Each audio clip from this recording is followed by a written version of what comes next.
संजय राउत मामले में शिवसेना का बयान सामने आया है। अनिल देसाई कह रहे हैं कि ईडी का गलत इस्तेमाल बीजेपी कर रही है, सेंट्रल एजेंसी का गलत इस्तेमाल हो रहा है। सुनिए आप।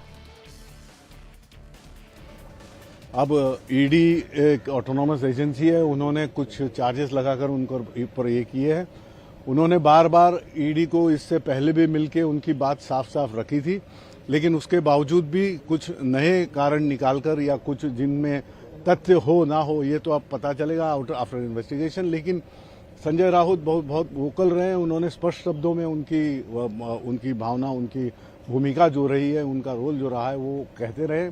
लेकिन इसके बावजूद ये एक मैं समझता हूं कि इन सेंट्रल एजेंसीज को इस तरह से कोर्सिव एक्शन, इस तरह से ये करना ये ठीक नहीं है। एक लोकतंत्र में जो एक अभिव्यक्ति स्वातंत्र्य जिसको कहते हैं, जो एक फ्रीडम ऑफ एक्सप्रेशन, उसको दबाने की कोशिश है। तो देखिए, शिवसेना इस पूरे मामले पर अब हमलावर है और बीजेपी पर हमला बोल रही है। राजेश कुमार हमारे संवाददाता जेजे अस्पताल से हमारे साथ बने हुए हैं। राजेश, जेजे अस्पताल में क्या हालचाल है हम जरूर देखेंगे, लेकिन उससे पहले हम जयप्रकाश आपका रुख करना चाहेंगे। फिलहाल इस पूरे मामले में महाराष्ट्र में सियासत हो रही है। शिवसेना का यह कहना है कि गलत इस्तेमाल ईडी का किया जा रहा है, संजय राउत को बेवजह फंसाने की कोशिश की जा रही है और इसी वजह से शिवसैनिक सड़कों पर भी हैं। कल भी हमने देखा था।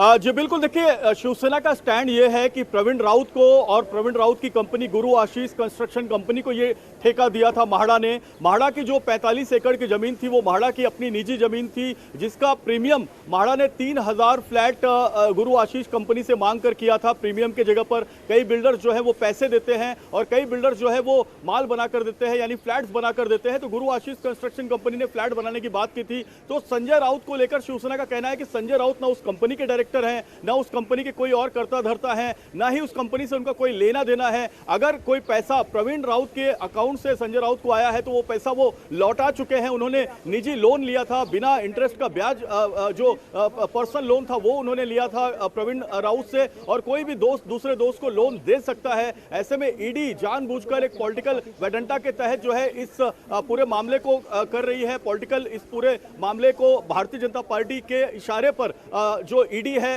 वो जांच कर रही है, ऐसा आरोप शिवसेना का है। लेकिन अगर हम ग्राउंड की बात करें, ग्राउंड रियलिटी की बात करें, तो फाइनेंशियल ट्रांजैक्शन जो हैं वो ये बताते हैं कि संजय राउत के अकाउंट में, उनकी पत्नी वर्षा राउत के अकाउंट में, उनके साथ जो काम करने वाले सुजीत पाटेकर है उनके अकाउंट में, सुजीत पाटेकर की पत्नी स्वप्ना पाटेकर के अकाउंट में इतना पैसा आया है। इतना पैसा कोई दोस्ती खाते में या कोई पर्सनल बेनिफिट्स के लिए या कोई पर्सनल अपना रिलेशन बनाने के लिए नहीं देता है। इसमें जरूर ना जरूर कोई बिजनेस डील होगी और इस पैसे का इस्तेमाल कहां पर किया गया। बिल्कुल आप ठीक कह रहे हैं। अब अगर हम ये आम भाषा में भी समझने की कोशिश करें, जयप्रकाश, आपके भी बहुत सारे मित्र हैं, मेरे भी बहुत सारे मित्र हैं, लेकिन कोई मित्रता में इतने इतने लाखों रुपए दे दे ऐसा तो कहीं होता नहीं है। इसलिए कहीं ना कोई लिंकेज तो होने की पूरी संभावना नजर आती है।